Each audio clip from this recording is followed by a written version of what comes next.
ahama muktada mayambu taramna oksari loidana channel sina ngasi thaga chagadoriba video ase aigi subscriber duga aigi viewer singna aigi video sum aina mamana thagat kiba sing asida comment pibirak pa ama sum lokochabane madudi akhoi thajana bida nga ising ana ma lairi bise masi kamaini yengbano haidana hainare nga ising gi matang ja masi karigum khara lai ado ai hanu su thijaba matamda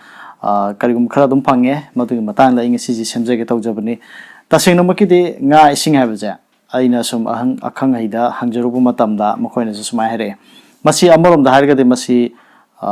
lohong trika mamang di yenggadabani haidana hai habade nupa nupi paknaba yengbase asini ko aduda sirakanda nupa natraga nupi amana laitaba matamda habade matai manaw ko si manungdi ama laitaba matamda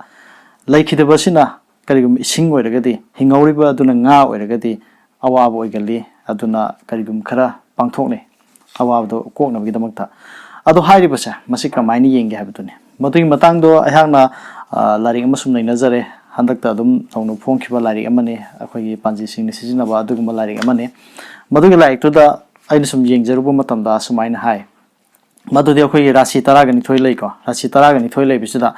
rasi je nupa natraga nupi ko sigi manung da haibatare rasi taragani thoi sida nupa sina rasi mai ama lauran ko habade mesa rasi je ohelase aduga nupi gi rasi je mesa rasi de thirakpa matamda tara suba taba je masi ngai sing taba thokna ba koi kaina haina busleba aduna habade masing tara suba de thiragade mesa rasi je mana hobu so ego rasi ge adu mangode tara suba thirak tagade makar se taiba adu makar mesa je ngai sing taba kaurani haidana hai habade karigumba mesa sina nupa waire khalo sigi besina makar waire khalo nupi ko adu tadi makar sina sigi ba matamda mesa sina nga oheroni aduga kano oirani kana sumaina hingauri bisina nga oibugumba adu hingauri sina isingumba oiraba habade samna habada makar sina hingauraga siri bisina mesa oire khalase makar degi thirapha matamda makar kumba mina na makhata kumga neba adu mathakta amula eba ko mesa round lakh kadoineba mari subda tai mesa aduna makar sina karigumba hingauri bise oiragadi nga sing thongna bise oidre na sumaina hai aduna sigi pose basi kayam chumba lan ba haibudumadi aisu haibungamde yam laina sumaina yengamme mokhoigi je aduga akuppa tongamba mayam su leibjane akhoini yam kana sigi matana khangbadi natre panji maksu natte aduna sigi matang sida aina akhangba panjigi ahallama haibutare mahakasum tanajabani wari sanajare adu manasu sumai hai ngai singi je kasu natte mayam inkhali banalo sing dasu kanagadi man hairpujai mayam sum thamjage ngai sing haibje kasu natte emung amada lamina godoriba nupa nupija masije sigi maraksida paisa thokpa ko ama yaura aniba natragana animu thokpa ama yaura kaniba sigi matang sida paisa thoiba mije masil laikhidebo itaragadi masida lehoriba mije wagadoineba siguma kariguma khapiba aduga amorom dhaigasu nga ising hargaji mabani se chana borom dasu chingeba habiti nga gi isingje ising yaudadi nga lebiate habiti nga hingai tari ising changi siguma kariguma khar leidana amorom dasu oigaleba aduga hingauriba misina thabain khang tawdadana habiti pasanung sa thoktaba oire khalo adu itaragadi maase awaba da chingauwa adu main oigalle haidana sumaina yengbagi wani aduga yam kanna kanu mukti natte aduga hairi basida chana daba haibugi matang haibatar aduna sigi matang ja luhung trikanda yenggadabne adudi sirikan yengba haibusidi hairiba siba numise masigi numisi goinasu siba numiki phaba phattaba na akhoi nungti numit khodingi mkhoi panji goina akhoi lairik leibane ko aduda dum yaweba haibade nungti numisi gi ngasigi mi ma sire khalaje mak sibasida makong mari makong ahum makong ani makong ama na sumain karugum khar pieba makong ama oirgadi phattaba ju oidre adum chang am oiba makong ani oirgasu sumain pi aduga makong mari oirgadi yam phattaba oiba kaina haide mi masiba matamda lekai goina phattaba ju oigalle imung da natana dumaina karigum khar yawriba aduga sibanu misida afabo oirgadi kasu thoina awa piramdaba gumba adugum su numi koina su makha su poli aduga amoromda tasengni yengagadi hairiba nupa natraga nupi ja masida thabak tawba natraga paisa thokpa haibutare ama laikhidaba matamda paisa thoktaba amana wahowidana masi amoromda sumaina nga oina hingawraga isingje lei isingjina siga matungda nga da ising yaudana hingba ngamdedana sumaina dumaina puthona basu oi haidana hai aduga sigi matana panji gi maronda mkhoi tongamba mayamudi leiri yam kumna leiri hai sigi matanga khoina chumna hangbana yaroi doreba aduna sigi matangda akhangai singna sum hainabada thajana bini karigumba akhoi nga natraga isingje masida ising oi gado mije leigi tre khalase nupa se natraga nupi se aduita lehori nga nga oi gado se wa ga doreba aduna mahaki phamungi kangdor makhasida akhoi gi jafuda ising hapaga thamne masi mahaki nupa dagi magi phiroi haiba tare sahi pharak tribokhe manung adumai thamaga hadugi matung daidi lauthokpa yai kaina sumaina thajana bi amale si ahalaman sing hainabani adu masi mai sumaina chorokpa thamjage aduga amuromda chanaba haibagi matangsida karigum khasu mukhaideeba sina hosigi nga isingi duma tongana kitang chatleko haibadi akhoigi rashi taragani thoija rashi taragani thoijida makhal mari thong khaideeba haibadi mai haiba ma leipak haiba ma nungshit haiba ma ising haiba ma group mari thong khaideeba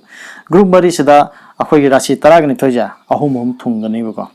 mai gi group ta mesane singhane dhanu ne oyeba aduga leipak ki group ta brishane kanya ne aduga makar ne oigani ba aduga nungshit ki group tana mithun ne tula ne kumba ne oyeba aduga ising ki group ta karkat ne brichik ne minna ne oyeba hairiba singje mkhoi ahum khaido leigare mai leipak nungshit ising ana sidasamu chanaba mu yengba yayo haibadi mai ga nungshit ka haibadi mai cha ka taragadi nungshit yaudaba yadiba aduna mai gi group ta leiriba mesa singha dhanu hairiba sa masi nungshit ki group ta leiba mithun tula kumba siga chanaba oyeba adiga mo amonda leipak ka isinga leipak ki da brishane kanya ne makar ne hairiba leiriba sa masiga ising gi group haibadi karkat ne brishik ne minna ne si group si chanagani ba haibadi leipak ta upambi mu thare khalo pambi mu thama tamda ising amaga yaure ko adugumba chanaba karigum khra piram haiba tare khoigi panji gi sigumba matang da haiba tare aduna sumaina pi aduna hairiba group sida karigumba ai se leipak oirame khalo leipak gi group ta samna harbada leipak group ta da bisane kaina ne makar ne karigum gun khra phongdok pumthueba mana bai tare ko aduga mai gi group ta mesane singhane dhanu ne leire magi su karigum khra phongdong gani ba aduna chanaba yang phum matamda mai gi group ta leijariba mesane singhane dhanu ne ahumja masi ahum sidagi nupa nupi launaragadi hena chanaba oigani wakhalo manaba oigani haibadi amana phongdong ba oiro adi mai mot manaredana haibadi group manarabnina adu ita hena chanaba oiba adu ngasai gi haigiba mai ga nungshit ka group sima chanarani leipak ka ising group sa masi mu chanagadoi ne leipak ki hairagana leipak group masen ge ma haibadi brishane kainane makane moi hom sitige moi longnar leina bada yam chanaba oigidoini habakhalo manaba amato oiba haibetare aduga leipak isinga amu yeng kadoini khara mu chanaba haibetare sumai pi aduna karigumba nupa natraga nupi dana mai oiraba ai karigumba sum haijarake mai gi group ta singaba mai gi group ta laiba adugum ba rashi haibadi mesane singhane dhanu ne haiba ahum siniko haiba rashi ahum asi numit kum mangal laiba awang wakhal khanba mahaki mapal dagi miyoi kya nungai bu oibo oigali yamna thuna saugalli haiba mai gi group ta laiba rashi ahum jini aduga hanthaba su yam thuyeba chawba hanthaba aduga ngakpi bu su yamna thuyeba masa mau phagalle adugi I nungshit sengalle mkhoi masa je phagalle hakchang seng habani hai singba semba saba haiba mine henjinba yadaba oigalle habadi mongonda karigum henjalobu matan mana tawragadi magi lamba leiroi duniko mana chawrpum matamda mai aje chakthik pangamidana sigum gunnam chele mkhoi ohum jene mesane singhane dhanune mathang jena leipa ki group ta chingbase masiga rashi ohum mairagadi brishane kainane makarne hariba ohum jineba hariba rashi singa se masida challaba group che habitar mkhoi ohum che mkhoi emotional oiganba ko akhoi gi thamoi nogan bahai gadra pi nogan bahai su yai ko aduga haidokhe wa ngak poigale thabak oina utpa oigale habadi karigum thabam taw matamda akhoi gi chinna natraga wakhan khallaga leibna thabak oina pangthokal habani ko aduga hariba lepak ke kanglup ta leriba rashi ohumja makhoi asi afaba phata wakhal khanba ngame habadi karigum ma tholka da boy bi ai karigum mana thabam matamda I taw yai natraga karigum mana thabam pakhet ka habam matamda afaba phata khandoga afaba khanba leidra sigum ngamba oi habani makhoi je aduga makhoi je mu masafai makhoi jo hari je aduga honaba kalle hare tungi khanbo egalle loinana ꯃꯈꯣꯏꯁꯦ ꯍꯦꯛꯇ ꯑꯃꯔꯣꯝꯗ ꯍꯥꯏꯔꯒꯗꯤ ꯃꯈꯣꯏꯁꯦ ꯑꯟꯁꯇꯣꯄꯦꯕꯜ ꯍꯥꯏꯕꯗꯤ ꯃꯈꯣꯏꯁꯦ ꯊꯤꯡꯕ ꯉꯝꯗꯕ ꯃꯈꯣꯏꯅ ꯀꯔꯤꯒꯨꯝꯕ ꯑꯃ ꯍꯣꯠꯅꯒꯦ ꯍꯥꯏꯅ ꯍꯣꯠꯅꯈ꯭ꯔꯒꯗꯤ ꯀꯅꯥꯒꯨꯝꯕ ꯑꯃꯅ ꯊꯤꯡꯕꯗ ꯉꯝꯃꯔꯣꯏꯕ ꯍꯥꯏꯕꯗꯤ ꯑꯩꯅ ꯁꯤꯃ ꯌꯧꯅꯕ ꯍꯣꯠꯅꯒꯅꯤꯅ ꯍꯣꯠꯅꯈ꯭ꯔꯕ ꯃꯈꯣꯏ ꯑꯗꯨꯗ ꯆꯪꯈ꯭ꯔꯕ ꯄꯨꯛꯅꯤꯡ ꯂꯨꯞꯈ꯭ꯔꯕ ꯑꯗꯨ ꯑꯣꯏꯇꯥꯔꯗꯤ ꯃꯤ ꯑꯇꯣꯞꯄ ꯑꯃꯅ ꯃꯥꯒꯤ ꯇꯧꯔꯤꯕ ꯊꯕꯛꯇꯣ ꯑꯣꯟꯊꯣꯛꯄ ꯅꯠꯇ꯭ꯔꯒ ꯇꯧꯍꯟꯗꯕ ꯍꯥꯏꯕꯁꯤ ꯉꯝꯃꯔꯣꯏ ꯍꯥꯏꯕ ꯇꯥꯔꯦ ꯃꯥꯁꯦ ꯊꯤꯡꯕ ꯉꯝꯃꯔꯣꯏꯕ ꯑꯗꯨꯒꯨꯝꯕ ꯃꯤꯁꯛ ꯑꯣꯏꯒꯜꯂꯦ ꯃꯈꯣꯏ ꯑꯍꯨꯝꯁꯤꯅꯤ ꯃꯗꯨꯗꯤ ꯕ꯭ꯔꯤꯁꯅꯦ ꯀꯩꯅꯥꯅꯦ ꯃꯀꯔꯅꯦ ꯑꯗꯨꯒ ꯃꯈꯣꯏꯅ ꯉꯥꯡꯊꯣꯛꯈꯤꯕ ꯋꯥꯁꯦ ꯃꯤꯅ ꯇꯥꯅꯤꯡꯕ ꯑꯣꯏꯒꯜꯂꯦ ꯍꯥꯏꯗꯅ ꯁꯨꯃꯥꯏꯅ ꯐꯣꯡꯗꯣꯛꯑꯦ ꯍꯥꯏꯕꯗꯤ ꯃꯈꯣꯏꯅ ꯋꯥ ꯉꯥꯡꯉꯛꯄ ꯃꯇꯝꯗ ꯃꯤꯅ ꯊꯥꯖꯕ ꯑꯣꯏꯕ ꯍꯥꯏꯕ ꯇꯥꯔꯦ ꯃꯊꯪꯒꯤꯁꯤꯅ ꯅꯨꯡꯁꯤꯠꯀꯤ ꯀꯥꯡꯂꯨꯞꯇ ꯂꯩꯕꯁꯤꯡꯁꯦ ꯀꯩ ꯍꯥꯏꯒꯦ ꯌꯦꯡꯁꯤ ꯅꯨꯡꯁꯤꯠꯀꯤ ꯀꯥꯡꯂꯨꯞꯇ ꯂꯩꯕ ꯔꯥꯁꯤ ꯍꯥꯏꯕꯗꯤ ꯃꯤꯊꯨꯟꯅꯦ ꯇꯨꯂꯥꯅꯦ ꯀꯨꯝꯕꯥꯅꯦ ꯍꯥꯏꯔꯤꯕ ꯔꯥꯁꯤ ꯑꯍꯨꯝꯁꯤꯅꯤ ꯃꯈꯣꯏ ꯑꯁꯤ ꯃꯤꯌꯥꯝꯒ ꯄꯨꯟꯕ ꯌꯥꯕ ꯍꯥꯏꯕꯗꯤ ꯃꯔꯤ ꯐꯒꯟꯕ ꯃꯤꯒ ꯄꯨꯟꯕꯗ ꯃꯔꯤ ꯐꯕ ꯃꯤꯒ ꯌꯥꯝ ꯌꯥꯅꯒꯟꯕ ꯑꯣꯏꯕ ꯍꯥꯏꯕꯅꯤ ꯍꯥꯏꯕꯗꯤ ꯃꯔꯨꯞ ꯌꯥꯝ ꯌꯥꯝꯕ ꯑꯣꯏꯒꯜꯂꯦ ꯍꯥꯏ ꯃꯈꯣꯏꯁꯦ ꯋꯥꯈꯜ ꯌꯥꯝ ꯈꯜꯂꯤ ꯑꯗꯨꯒ ꯂꯣꯖꯤꯀꯦꯜꯂꯤ ꯑꯣꯏꯕ ꯍꯥꯏꯕꯗꯤ ꯃꯀꯣꯛꯁꯤ ꯌꯥꯝ ꯂꯩꯕ ꯑꯗꯨꯒꯨꯝꯕ ꯑꯃ ꯑꯣꯏ ꯍꯥꯏꯇꯥꯔꯦ ꯕ꯭ꯔꯦꯟ ꯌꯥꯝ ꯐꯕ ꯍꯥꯏꯕ ꯇꯥꯔꯦꯀꯣ ꯍꯥꯏꯔꯤꯕ ꯔꯥꯁꯤ ꯑꯍꯨꯝ ꯃꯤꯊꯨꯟꯅꯦ ꯇꯨꯂꯥꯅꯦ ꯀꯨꯝꯕꯥꯅꯦ ꯃꯈꯣꯏ ꯑꯍꯨꯝꯁꯤꯅꯤ ꯑꯗꯨꯒ ꯍꯩꯁꯤꯡꯕ ꯃꯈꯨ ꯃꯁꯥ ꯑꯣꯏꯕ ꯌꯥꯏ ꯋꯥꯈꯜꯂꯣꯟꯗ ꯑꯣꯏꯕ ꯌꯥꯏ ꯌꯥꯝꯅ ꯍꯩꯁꯤꯡꯕ ꯌꯥꯝꯅ ꯀꯩ ꯍꯥꯏꯅꯤ ꯇꯦꯛꯅꯤꯀꯦꯜꯂꯤ ꯀꯩꯅꯣꯝꯃ ꯍꯥꯏꯇꯥꯔꯦꯀꯣ ꯑꯗꯨꯒꯨꯝꯕ ꯂꯣꯖꯤꯀꯦꯜꯂꯤ ꯑꯗꯨꯒꯨꯝꯕ ꯑꯣꯏꯕ ꯍꯥꯏꯕ ꯇꯥꯔꯦ ꯁꯤꯒꯤ ꯅꯨꯡꯁꯤꯠꯀꯤ ꯀꯥꯡꯂꯨꯞꯁꯦ ꯁꯨꯃꯥꯏꯅ ꯄꯤ ꯑꯗꯨꯒ ꯃꯊꯪꯒꯤꯁꯤꯅ ꯏꯁꯤꯡꯒꯤ ꯀꯥꯡꯂꯨꯞꯅꯤ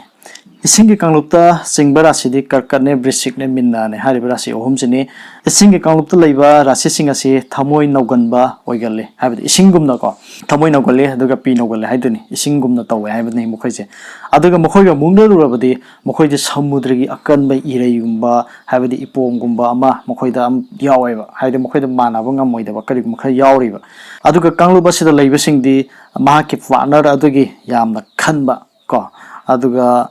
ꯁꯪꯅꯤꯡꯕ ꯃꯆꯨ ꯁꯪꯕ ꯉꯝꯕ ꯑꯣꯟꯅꯤꯡꯕ ꯃꯑꯣꯡꯗ ꯑꯣꯟꯕ ꯉꯝꯕ ꯑꯃ ꯌꯥꯎꯔꯤꯕ ꯃꯈꯣꯏꯗ ꯍꯥꯏꯕꯗꯤ ꯃꯈꯣꯏꯅ ꯂꯩꯔꯨꯕ ꯃꯐꯝ ꯃꯈꯣꯏꯅ ꯄꯨꯜꯂꯨꯕ ꯃꯐꯝꯗꯨꯒꯤ ꯃꯇꯨꯡ ꯏꯟꯅ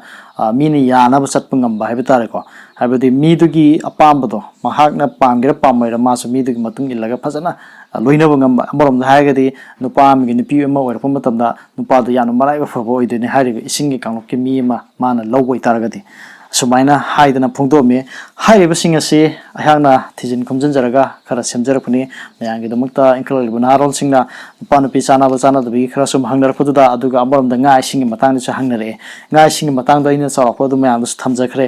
ꯌꯥꯝꯅ ꯍꯦꯟꯅ ꯀꯨꯞꯄꯗꯨꯃꯗꯤ ꯑꯈꯪ ꯑꯍꯩ ꯑꯣꯖꯥꯒꯨꯔꯨꯒ ꯃꯇꯥꯡ ꯆꯥꯔꯒꯗꯤ ꯑꯩ ꯃꯌꯥꯝꯗ ꯑꯗꯨꯝ ꯎꯠꯆꯔꯛꯀꯦ ꯍꯥꯏꯗꯅ ꯐꯣꯡꯗꯣꯛꯆꯒꯦ ꯑꯗꯨꯒ ꯑꯩꯅ ꯆꯥꯎꯔꯥꯛꯄ ꯁꯨꯝ ꯈꯪꯖꯕꯗꯨꯃ ꯃꯌꯥꯝꯗ ꯊꯝꯖꯔꯦ ꯑꯗꯨꯒ ꯍꯥꯏꯔꯤꯕ ꯉꯁꯥꯏꯒꯤ ꯆꯥꯅꯕꯒꯤ ꯃꯇꯥꯡꯗꯨꯗ ꯃꯩꯒꯤ ꯀꯥꯡꯂꯨꯞꯀ ꯅꯨꯡꯁꯤꯠꯀꯤ ꯀꯥꯡꯂꯨꯞꯀ ꯑꯃ ꯆꯥꯟꯅꯒꯗꯣꯏꯅꯤ ꯑꯗꯨꯒ ꯏꯁꯤꯡꯒꯤ ꯀꯥꯡꯂꯨꯞꯀ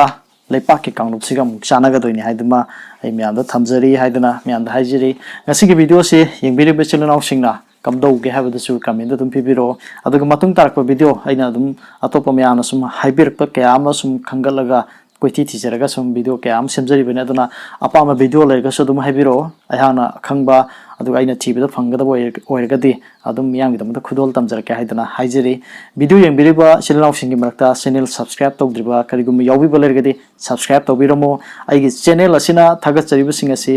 ꯃꯌꯥꯝꯒꯤ ꯈꯜꯂꯒ ꯇꯨꯡꯒꯤ ꯅꯍꯥꯔꯣꯜꯁꯤꯡꯒꯤ ꯈꯜꯂꯒ ꯈꯔꯗꯣꯏꯁꯨ ꯀꯥꯟꯅꯒꯗ꯭ꯔꯥ ꯈꯜꯂꯒ ꯁꯦꯝꯖꯕ ꯚꯤꯗꯤꯑꯣ ꯉꯥꯛꯇꯅꯤ ꯑꯗꯨꯅ ꯁꯕꯁꯀ꯭ꯔꯥꯏꯕ ꯇꯧꯕꯤꯌꯨ ꯑꯗꯨꯒ ꯕꯦꯜ ꯕꯇꯟ ꯑꯥꯏꯀꯣꯟ ꯑꯗꯨꯃꯁꯨ ꯅꯝꯕꯤꯌꯨ ꯍꯥꯏꯗꯅ ꯃꯌꯥꯝꯗ ꯍꯥꯏꯖꯔꯤ ꯉꯁꯤꯒꯤ ꯑꯣꯏꯅꯗꯤ ꯃꯇꯥꯡ ꯁ꯭ꯋꯥꯏꯗ ꯂꯣꯏꯁꯤꯟꯖꯔꯒꯦ ꯀꯪꯂꯩꯄꯥꯛ ꯏꯃꯥꯅ ꯌꯥꯏꯐꯔꯦ